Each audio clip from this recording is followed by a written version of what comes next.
Shalom à tous et bienvenue sur notre chaîne Ressourcer sa foi. Aujourd'hui, nous allons nous arrêter sur le sujet du Sola Scriptura, que vous avez certainement déjà entendu. Un terme, voire même un slogan, qui est souvent proclamé au milieu des assemblées protestantes et qui s'étend même à celles et ceux qui se prétendent messianiques ou de la mouvance des racines hébraïques. D'où vient ce slogan? Pourquoi est-ce que nous n'y adhérons pas totalement? Quelles conséquences y a-t-il à demeurer sola scriptura? C'est ce que nous allons essayer de développer dans cette vidéo. Et pour commencer, arrêtons-nous sur la définition de ce terme sola scriptura. Il s'agit de l'un des fondements théologiques de la réforme protestante. Donc ce sont les 5 solas, donc avec la sola fide, la sola gratia, le solo Christo et le soli Deo gloria. À l'origine de ces fondements, Martin Luther, un moine catholique qui remettait en cause notamment l'autorité interprétative du pape, ainsi que plusieurs contradictions et traditions qui en découlaient. À titre d'exemple, on peut citer la vente d'indulgences qui, moyennant finance, permettait de réduire la durée du séjour au purgatoire. Martin Luther dit « C'est elle, donc l'Écriture, qui doit régner. Tous lui doivent obéissance et lui être soumis. Ils ne doivent pas être ses maîtres, ses juges ou ses arbitres, mais de simples témoins, des disciples et des confesseurs, que ce soit le pape ou Luther, ou Augustin, ou Paul, ou un ange du ciel. » Toutefois, cela ne veut pas dire que Luther ou d'autres protestants estimaient que toutes les interprétations ou traditions humaines étaient mauvaises, mais qu'elles étaient inférieures aux Saintes Écritures. Toutefois, aujourd'hui encore, dans le discours de nombreuses personnes, vous entendrez souvent « mais ce n'est pas écrit dans la Bible, ce n'est pas biblique ». Et voici, à titre d'exemple, la déclaration de foi de la Fédération protestante de France. Donc c'est dans le chapitre « Être protestant, 7 affirmations principales », en lien avec le thème du Sola Scriptura. Alors, ils nous disent, les protestants reconnaissent dans la Bible, donc l'Ancien et le Nouveau Testament, la seule et ultime autorité en matière de vie, de foi et d'organisation de l'Église. Par l'Esprit Saint, Dieu parle, à travers elle, à qui l'étudie. Aucune institution, tradition ou magistère ne peut prétendre détenir la vérité. Les chrétiens et les églises ont besoin les uns des autres pour confronter et approfondir leur compréhension des textes bibliques et ainsi mieux saisir la parole et la volonté de Dieu. En résumé, le texte de la Bible seul suffit à définir et à régir la vie religieuse du croyant. Mais rien de nouveau sous le soleil. Si nous revenons plus de 2000 ans dans le passé, nous pouvons retrouver une racine de ce sola scriptura, en quelque sorte, en observant la secte des Sadducéens, qui étaient des contemporains de Yeshua. Les Sadducéens ne reconnaissaient que la Torah écrite, donc les 5 livres de Moshe, comme autorité finale. Ils rejetaient, à titre d'exemple, la résurrection des morts, les anges, contrairement aux pharisiens. Ils niaient donc les traditions pharisiennes et la loi orale. Nous pouvons prendre notamment Flavius Joseph qui en témoigne. Il nous dit « Je veux maintenant dire simplement que les pharisiens avaient introduit dans le peuple beaucoup de coutumes qu'ils tenaient des anciens, mais qui n'étaient pas inscrites dans les lois de Moïse et que, pour cette raison, la secte des Sadducéens rejetait, soutenant qu'on devait ne considérer comme loi que ce qui était écrit et de ne pas observer ce qui était seulement transmis par la tradition. » Sur cette question, s'élevèrent des controverses et de grandes disputes, les Sadducéens ne parvenant à convaincre que les riches et n'étant pas suivis par le peuple, les pharisiens, au contraire, ayant la multitude avec eux. Même en rejetant la tradition pharisienne, la pression populaire, donc du peuple juif, les poussait, donc les Sadducéens, malgré eux, à en considérer certaines, donc certaines traditions venant des pharisiens. À titre d'exemple, nous pouvons citer la coutume, la tradition de Simchat Bet Hashovea, donc la réjouissance du lieu du puisage, d'ailleurs qu'on avait étudié dans une précédente vidéo que je vous conseille, qui se nomme Yeshua, Jésus le juste, source d'eau jaillissante. Ce qui est intéressant avec cette tradition, c'est que via la pression populaire, à cause de la pression populaire, les Sadducéens étaient quelque part obligés d'accepter cette tradition pharisienne que le peuple lui-même avait accepté de prendre sur lui. Donc c'était un exemple qui était intéressant. Et dans la continuité de ce que nous venons de dire, Flavius Joseph continue en nous expliquant que les pharisiens imposaient quelque part leurs règles, même aux Sadducéens.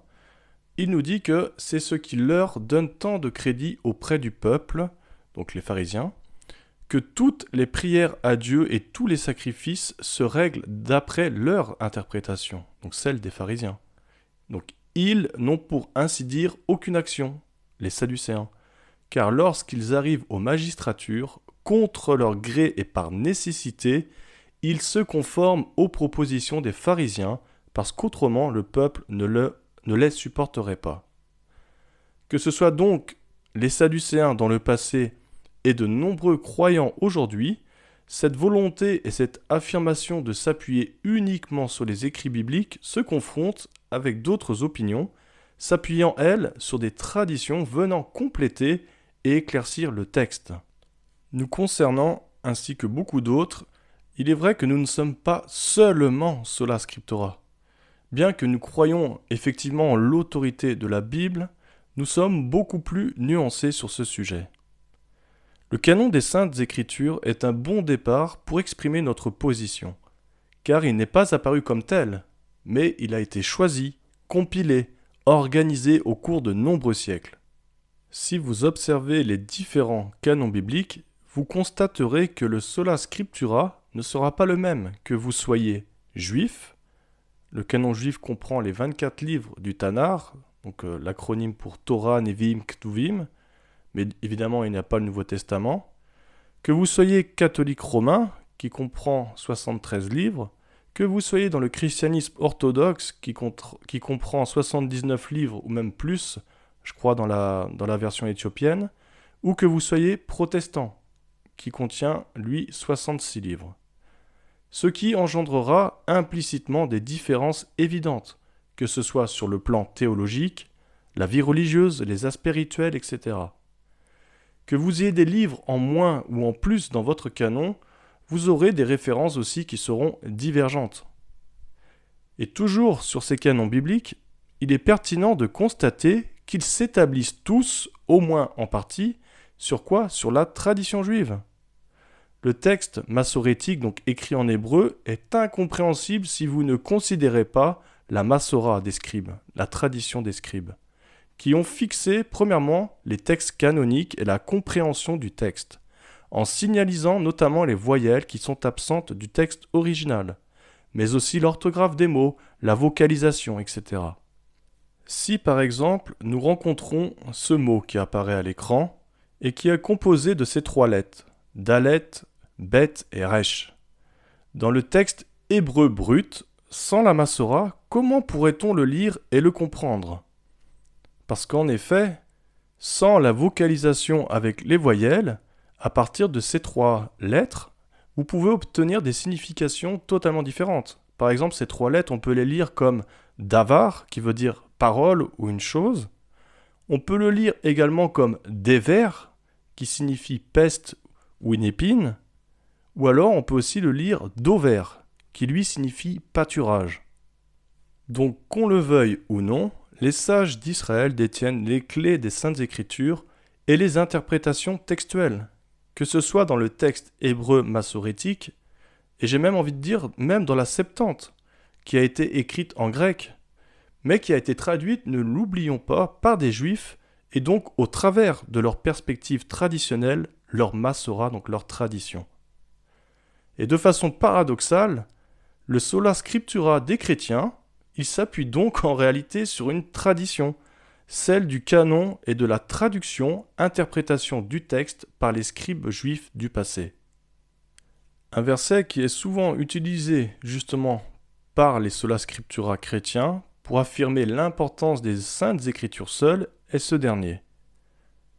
Toute écriture est inspirée de Dieu et utile pour enseigner, pour convaincre, pour corriger, pour instruire dans la justice, afin que l'homme de Dieu soit accompli, et propre à toute bonne œuvre.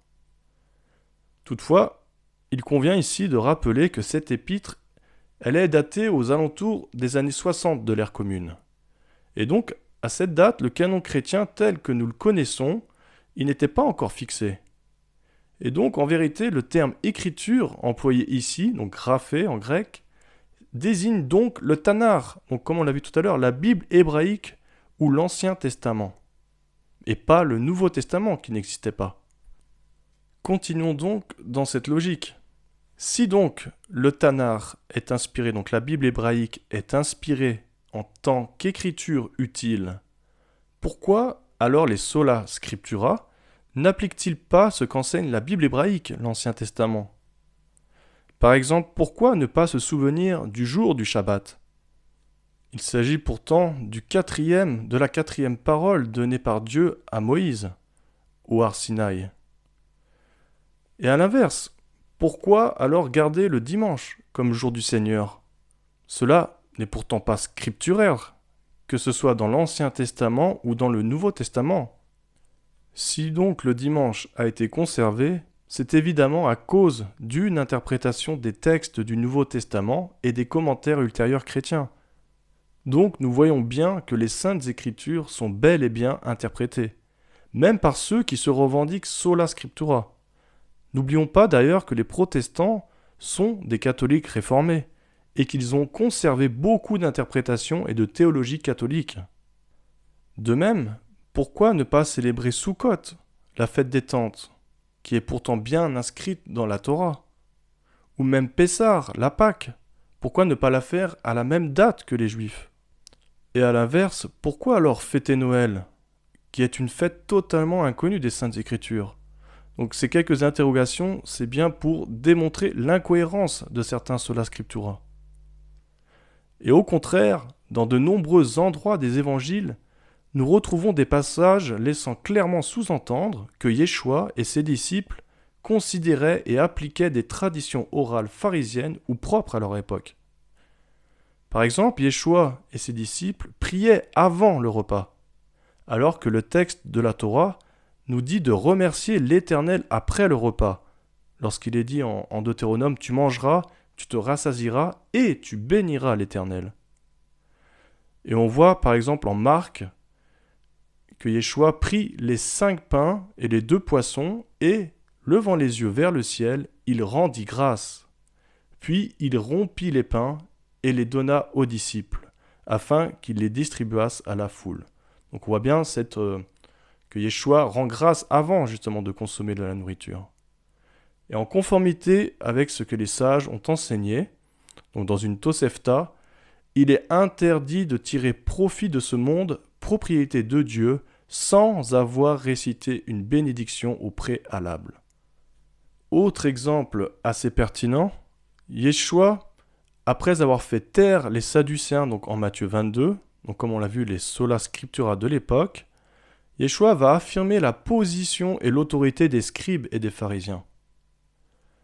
Alors Jésus, parlant à la foule et à ses disciples, dit : « Les scribes et les pharisiens sont assis dans la chaire de Moïse. Faites donc et observez tout ce qu'ils vous disent, mais n'agissez pas selon leurs œuvres. » Alors je sais que si je m'arrête uniquement là, je sais que beaucoup diront qu'ici Yeshua, il condamne les pharisiens, et que c'est à Moïse, donc entre guillemets la Torah seule et pas les traditions, qu'il convient uniquement d'obéir. Mais c'est oublier le contexte et la signification des mots employés. Si vous allez dans une synagogue, vous vous apercevrez que la Torah n'est pas lue en étant assis, mais debout. D'ailleurs, une autre tradition appliquée par Yeshua, et nous le constatons lorsqu'il a fait la lecture des Saintes Écritures à la synagogue de Nazareth. Comme il est dit, selon sa coutume, il entra dans la synagogue le jour du Shabbat. Il se leva pour faire la lecture, et on lui remit le livre du prophète Ésaïe.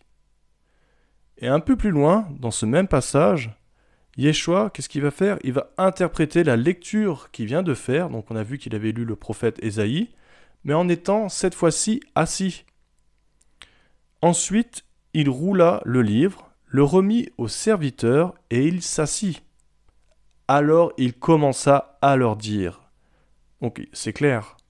Cela nous confirme que le fait d'être assis, c'est quoi? C'est une image d'autorité, d'interprétation, et que Yeshua, ici, il approuve quelque part l'interprétation et l'autorité des scribes et des pharisiens, tout en recadrant certains d'entre eux qui étaient hypocrites. Et c'est ce que nous dit d'ailleurs le roman pseudo-clémentin dans les homélies. Il est dit, c'est pourquoi il a utilisé cette expression mémorable, disant la vérité à propos des hypocrites parmi eux, et non à propos de tous. Car à certains, donc à certains pharisiens, il a dit qu'il fallait obéir, car ils étaient chargés de la chair de Moïse. Cependant, aux hypocrites, il a dit « Malheur à vous, scribes et pharisiens hypocrites ». Donc certains pharisiens hypocrites étaient repris, mais comme on vient de le voir, pas tous. Et pour mieux nous aider à comprendre ce passage, on va s'appuyer sur un commentaire de David Stern qui explique assez bien le sens de la chair de Moïse, sur laquelle sont assis les scribes et les pharisiens. Donc dans son commentaire, le Nouveau Testament, un livre juif, il nous dit « La chair, du grec cathédra de Moshe ». Le Midrash Rabbah dit ceci « Ils firent pour lui, donc pour Moïse, une cathédra comme celle des avocats ». Donc une chair, comme pour celle des avocats, sur laquelle un homme assis a encore l'air d'être debout. La Peshitta d'Irav Kahana mentionne la chair de Moïse. Les rédacteurs de l'édition anglaise font le commentaire suivant. Donc ils disent « Le lieu particulier dans la synagogue où les leaders avaient l'habitude de s'asseoir était connu sous l'appellation métaphorique, donc on voit bien que c'est quelque chose de métaphorique, de chair de Moshe ou de trône de la Torah, ce qui symbolisait la succession des enseignants de la Torah au travers des âges. » Et même si David Stern il n'est pas en accord avec ce qui va suivre, force est de constater qu'il admet lui-même que ce verset peut être compris comme ceci. Certains, donc c'est David Stern qui parle, certains interprètent ce verset comme signifiant que, selon Yeshua, la Torah orale, telle qu'elle est exposée dans le judaïsme orthodoxe, est aujourd'hui contraignante pour les juifs messianiques. Donc des commentaires intéressants qui nous permettent de voir que Yeshua ne remettait pas en cause l'autorité des pharisiens et des scribes, ni leur interprétation, mais leur comportement. Et d'ailleurs, pour aller un peu plus loin, et dans la continuité de ce passage de Matthieu 23, Yeshua va parler, il va dire « Malheur à vous, scribes et pharisiens hypocrites, parce que vous payez la dîme de la menthe, de l'âneth et du cumin, et que vous laissez ce qui est plus important dans la loi, la justice, la miséricorde et la fidélité. C'est là ce qu'il fallait pratiquer sans négliger les autres choses. » Ici, Yeshua reproche donc à ces pharisiens hypocrites d'être pointilleux sur les détails d'ordre cérémoniel, comme par exemple cette dîme de la menthe, du cumin et de l'âneth, qui n'est d'ailleurs pas biblique, entre guillemets, mais qui est rabbinique, et connue dans la Mishnah, donc dans la tradition juive. Et que ces mêmes pharisiens hypocrites, en mettant l'importance sur ces détails, ils oubliaient les aspects les plus importants de la Torah, à savoir la justice, la miséricorde et la fidélité. Et la dernière phrase de ce passage, donc comme on l'a vu, c'est là ce qu'il fallait pratiquer sans négliger les autres choses, elle va être explicite pour notre démonstration. Et le Rav Eli Soloveitch le résume bien. Il nous dit « sans néanmoins omettre les autres choses ». Donc il parle toujours de Matthieu 23. Cette conclusion est remarquable, dit le Rav. Et elle prouve, une fois de plus, ce que j'ai avancé, que Jésus, tout en proclamant avec les talmudistes l'incontestable supériorité de la loi de Moïse sur celle des rabbins, n'a jamais entendu s'inscrire en faux contre les ordonnances de ces derniers. Donc voilà qui résume bien ce que nous avons démontré. Donc après avoir expliqué à l'aide de ces quelques exemples pourquoi nous ne sommes pas uniquement sola scriptura, nous allons parler à présent des conséquences qui émanent de cette doctrine. Comme nous l'avons entrevu tout à l'heure, Le texte et la langue hébraïque sont particuliers, propres à un peuple, à une nation, une culture, et il est évident que cela engendre des idiomes, des locutions, des expressions qui sont propres à cette langue et qui peuvent être incompréhensibles si elle est traduite littéralement dans une autre langue. Et à ce titre, je vous invite à regarder notre vidéo qui s'intitule Idiome hébraïsme, un œil en bon état, mauvais état, qui traite justement de ce sujet, à savoir une expression typique hébraïque, comment la comprendre. On peut aussi avancer que toute une littérature et des interprétations se sont érigées depuis le don de la Torah à Moïse. Il y a eu la Mishnah, le Talmud, les Midrashim, etc. Par exemple, Paul parla de Jannes et Jambres, qui sont totalement inconnus du texte biblique. Dans 2 Timothée 3,8, c'est ce qu'on voit. On voit que Paul il dit « De même que Jannes et Jambres s'opposèrent à Moïse ». Alors posez la question à un sola scriptura, mais où est-ce que Paul a été chercher ça ? Pour trouver la réponse, en vérité, il faut s'appuyer, encore une fois, sur la tradition juive, notamment le Targum Yonatan, ou alors le Midrash Tanhuma, qui permet de connaître l'origine de ces personnages, qui étaient des magiciens égyptiens de la cour de Pharaon. Et Paul fait donc usage de cette tradition. Ce qui est confirmé d'ailleurs par ses propres paroles, lorsqu'il dit qu'il n'a, donc Paul n'a rien fait contre le peuple, ni contre les coutumes de nos pères. Donc on voit qu'il n'y a pas d'opposition envers les coutumes ou les traditions. L'épître de Jude aussi, dans le chapitre 1 au verset 9, évoque un combat entre Michel, donc l'ange, et Satan, autour du corps de Moïse. Et c'est un fait qui est absent de la Bible. Et ça nous montre que les auteurs du Nouveau Testament considéraient certaines traditions orales ou des écrits non canoniques avec considération. On peut également relever le fait que cette tradition, donc qui était autrefois orale, est venue enrichir, expliquer le texte littéral de la Torah, qui peut parfois comporter des difficultés. Sans ces traditions, comment alors expliquer et appliquer les commandements tels que par exemple les téphilines, les phylactères? Qu'est-ce que c'est? Comment est-ce que je dois les mettre? Sur la tête, sur le bras, mais où? Comment? La mezouza, la même chose. Comment je dois écrire sur les montants des portes? Est-ce que je dois prendre un crayon, le marquer directement sur le montant des portes? Non, il y a toute une tradition orale qui vient nous expliquer comment le faire. Comment prendre le beau fruit de Soukhot? Est-ce que je dois prendre n'importe quel fruit? Non, il y a toute une règle. Et on peut même ajouter comment tuer un animal cachère avant de pouvoir en manger. La Torah ne l'explique pas clairement, et c'est la tradition orale qui nous l'explique. Il nous est dit dans Deutéronome 12 au verset 21, « Si le lieu que l'Éternel, ton Dieu, aura choisi pour y placer son nom est éloigné de toi, tu pourras tuer du gros et du menu bétail, comme je te l'ai prescrit. » Donc on voit qu'il y a une prescription. C'est Hachem lui-même qui a montré à Moïse comment faire, et cette tradition orale a été transmise ensuite.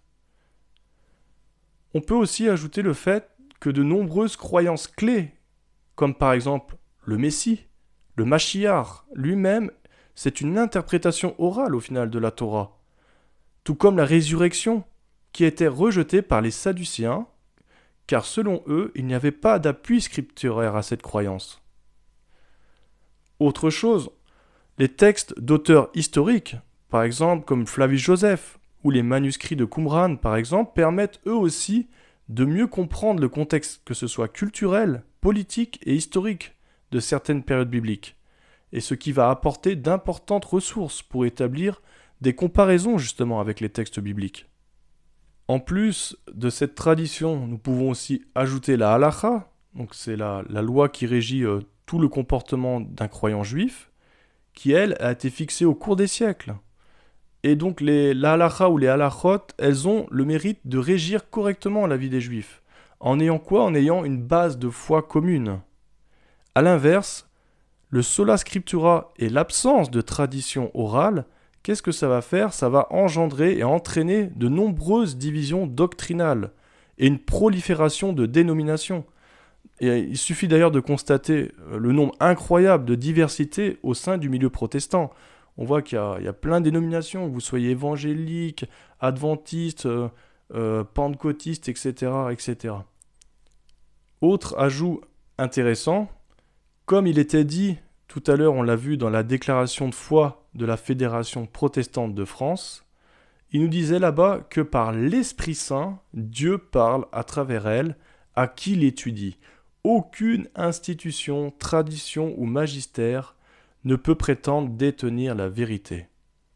Alors bien que le roi HaKodesh ou l'Esprit Saint soit une aide importante, il est vrai, cependant, force est de constater que beaucoup dans le milieu des sola scriptura, faute de tradition, ils vont affirmer être guidés, conduits par l'esprit uniquement. Et il est évident que cet emploi de l'esprit, il est souvent pratiqué malheureusement en masse et souvent de manière tendancieuse. À titre d'exemple, lorsque vous dialoguez ou lorsque vous vous débattez avec une personne et que cette dernière elle va arriver au bout de ses arguments contre le mur sans explication concrète à vous retourner, alors elle va avancer son ultime carte, tu n'as pas l'esprit. C'est pour ça que tu ne comprends pas. Alors qu'à Dieu ne plaise, nous ne sommes pas contre l'esprit, mais ce que nous cherchons à dire, c'est que la Torah ne s'interprète pas comme on le veut, ni par uniquement l'esprit, ni par uniquement le sola scriptura. Comme nous l'avons vu, il y a une longue tradition orale depuis Moïse qui, en parallèle de la Torah écrite, permet de garder le cap, d'interpréter correctement les saintes écritures, d'appliquer les commandements et de fixer la halakha. Yeshua et ses disciples ne rejetaient pas cette tradition orale, au contraire. Mais l'avènement de la grande église dès les premiers siècles de l'ère commune, puis plus récemment celle de la réforme protestante, elles ont éloigné les croyants de la transmission orale d'Israël. Mais une fois que nous considérons l'héritage de la tradition juive et le contexte juif des écrits apostoliques, alors nous réduisons cet éloignement et nous prenons encore plus conscience de l'importance de cette loi orale, de cette tradition juive qui éclaire le croyant. Sans quoi, il est très aisé de se perdre dans toutes sortes de doctrines ou d'interprétations erronées. Alors il y aura encore tant à dire sur la loi orale et la tradition juive, mais ces quelques explications devraient suffire à prendre conscience de l'importance et de la réalité de la loi orale. J'espère que ce partage vous aura béni et édifié. N'hésitez pas à liker et à partager cette étude si vous l'avez appréciée, à la commenter et à vous abonner. Vous pouvez aussi nous contacter par mail à l'adresse ressourcersafoi@gmail.com comme indiqué dans le descriptif de chaque vidéo. Voilà, je vous dis un grand merci et à très bientôt pour d'autres partages si Dieu veut et je vous souhaite un grand shalom.